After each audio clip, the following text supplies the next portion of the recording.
राज्य में जुआ खेलिकी धरा पड़े आउ जेल जावाक पड़ोनी। केवल जरिमाना देदेले सरकार जुआ खेलिबा जनित अपराध को माफ करदेवे। एथिपाई राज्य सरकार ओडिशा जनविश्वास बिल 2025 आनिछन्ते।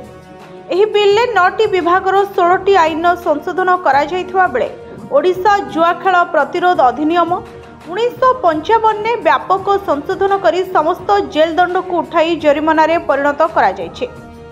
एथिरे मुख्यतः 5,000 रु 75,000 टंका पर्यंत जरिमाना देले जुआ खेलाड़ी संस्थांक अपराध माफ करा व्यवस्था करा जायछि।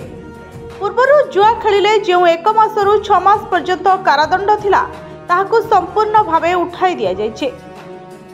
आज विधानसभा रे ओडिशा जनविश्वास बिल 2025 को पारित करबा पई दीर्घ 4 घंटा काल आलोचना होइथिबा बेले विरोधी बीजेडी और कांग्रेस कड़ा विरोध करथिले।